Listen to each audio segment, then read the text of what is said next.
Hai Sobat Reborn, pasti semua orang merasakan yang namanya kegagalan dalam hidupnya, bahkan akrab dengan kegagalan itu sendiri. Begitu pula dengan sosok yang satu ini dalam mendirikan perusahaan ekspedisi yang bernama JNE. Jatuh bangun yang ia rasakan dalam mendirikan perusahaan tersebut sampai dirinya berhasil dan sukses dalam memajukan perusahaan tersebut. Siapa sih di balik kesuksesan perusahaan JNE tersebut? Yuk simak videonya sampai habis. Jangan lupa klik tombol subscribe dan aktifkan icon loncengnya ya, supaya channel ini dapat berkembang dan bisa memberikan banyak manfaat kepada semua orang. Johari Zain yang akrab dipanggil dengan sebutan Pak Jo. Ia dilahirkan pada tanggal 16 April 1954 di Medan, Sumatera Utara. Pak Jo adalah wirausahawan sekaligus pendiri dari perusahaan jasa pengiriman barang atau yang biasa kita sebut JNE.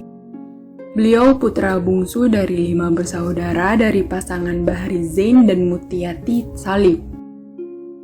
Pria yang dibesarkan di lingkungan keluarga WNI Tionghoa dengan beragama Buddha dan bersekolah di sekolah Katolik. Jiwa kedewasaan sudah ada sejak ia menginjak usia 12 tahun.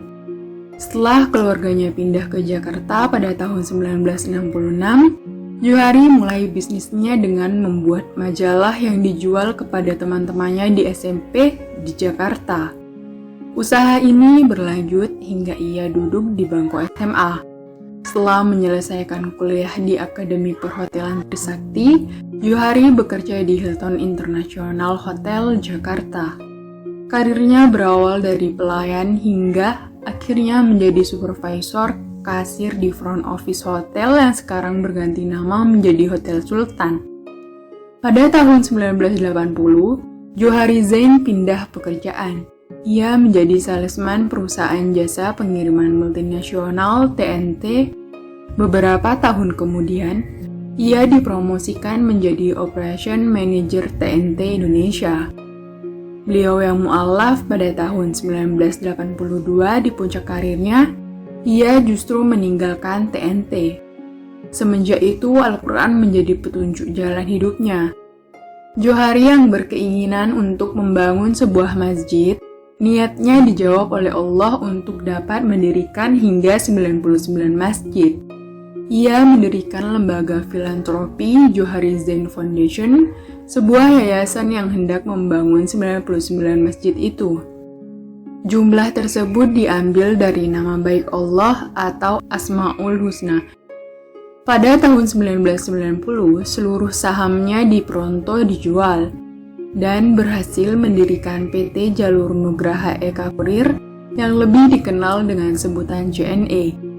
Di perusahaan jasa pengiriman inilah Johari menjadi salah satu pendiri sekaligus pemegang saham. Berawal dari 8 karyawan dengan modal 100 juta rupiah, JNE sekarang berkembang menjadi perusahaan besar dengan lebih dari 15.000 karyawan dan jaringan lebih dari 5.000 agen.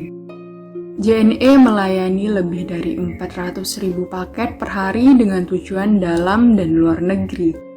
Pertumbuhan penjualannya terus naik rata-rata 40% per tahun selama 5 tahun terakhir. Selain menjabat sebagai Presiden Komisaris JNE, Johari mulai berinvestasi pada bidang teknologi informasi. Pada tahun 2017, ia mendirikan perusahaan logistik berbasis aplikasi online bernama Vexel. Johari juga masih aktif memimpin 4 perusahaan baru lainnya, yakni Gorilla, Kawan, Omniago, dan Alien. Pelajaran yang bisa kita ambil dari sosok Johari Zain adalah sikap kedermawanan untuk agamanya sendiri yang menjadi penentu terhadap kesuksesan itu sendiri.